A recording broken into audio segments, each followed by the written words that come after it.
Have you ever had a dream and you knew it was a dream? Therefore, bad things happen to good people because you knew you could get away with it? Those are the best. I even learned how to control my dreams. I was reading an article one time at a sperm bank donation center. Dentist office. And it said if you fall asleep watching TV, most of the time you'll dream about what you were watching before you fell asleep. I said, well, that's good news because I've got a lot of Gilligan's Island on DVD. And I've been wanting to do it with Marianne for a real long time. So I put in some Gilligan's Island, fell asleep, and I woke up in my dream and I was on Gilligan's Island with Marianne. And like with most sex dreams, right before the good part happened, the loving started, I woke up. And I woke up pissed because I wanted to fuck this woman for like half of my adult life. So I went out to the store the next day and bought a big old bottle of Tylenol PM and brought it back and repeated the process. So now I'm going to be knocked out for like 18, 20 hours. And so I'm proud to say that finally there was some fucking going on that island. Oh, Marianne took some, Ginger took some, even Mrs. Howell took some. And this was my life for like a month straight. That's all I did. Sleep, wake up, drink beer, back to sleep, fuck Marianne, Ginger, everybody. Not everybody, but the girls. So then something happened I didn't see coming my way. See, I only have certain senses when I dream. I can see, I can hear, I can touch. That's about it. I guess after a month of having the same exact dream, your other senses kick in. And that's when I realized that I needed to get the fuck off of this island.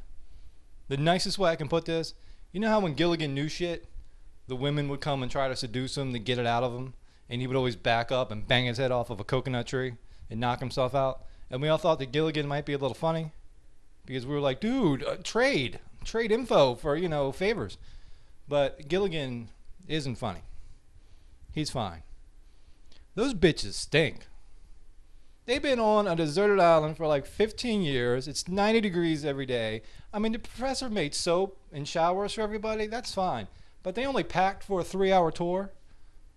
Nobody brought along any douche. So these girls reek. No wonder that the girls' hut was far off to the left and downwind of everybody else. Good Christ, the whole island smelled like a fish market. So I decided no more Gilligan's Island. So I was thinking, what else can I watch that's really, and I was like, you're an idiot. Order the Playboy channel.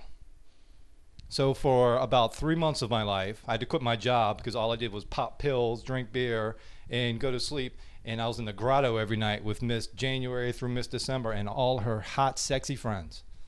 This was my entire life. There was loving going on at me and 45 girls every night. It was fan-friggin-tastic. It was like Girls Gone Wild on me every night. So then something happened that I didn't see coming. One night I had my dream and I was in the grotto and nobody's there. I said, what, am I early to my own dream? What's this all about? And then I hear some noise coming and I was like, all right, so everybody else is just late. And 2 dudes walked in wearing loincloths and they started to do things to each other. And I said, I need to get the fuck out of here right now. But I'm stuck. I'm going to be here for like 15, 18 hours because all the pills and the booze. So I did what any straight man would do in this situation. I beat my head against a rock until I woke up. All right, fine, I fucked both of them. But I don't want to hear it. It was a dream. I was bored, and I was pitching, okay? If I was bent over a boulder catching like Johnny Bench, fine, come talk to me about it. Give me a hard time. But I was pitching in a dream. End of discussion. Apparently, Playboy decided to change their late night lineup to a little alternative programming. So I said, I'm done with the Playboy channel. There's got to be something on network TV that I can watch and have somebody that I've always wanted. And I was like, yeah, Three's Company. I was flipping through the guide. I saw it. It was a Three's Company marathon getting ready to start. It's like Janet, Chrissy, Terry, Mrs. Roper. I dust that off and smack Mrs. Roper around in her big moo-moo. I don't care. So I took my pills, turned on the TV. The one episode of Three's Company was going off, and I fell asleep. And then something happened that I didn't see coming. The TV guide, much like weathermen and women, like to lie to us. Okay? There was 4 women when I woke up in this dream. But it wasn't Terry, Janet, Chrissy, and Mrs. Roper. It was Blanche, Rose, Dorothy, and Sophia. It was not a Three's Company marathon. It was a Golden Girls marathon. So I'm stuck with these 4 old bags for 18 hours. So I was bored and they all took some. Okay, fine. I fucked all 4 of the old bags. And to my surprise, the little old one with the glasses, the short one, Sophia, gave the best head. She popped those dentures out and threw them and went down like it was her job and she hadn't been to in 30 years and she was making up for lost time. So I guess the moral of this whole story is I kind of don't really control my dreams anymore.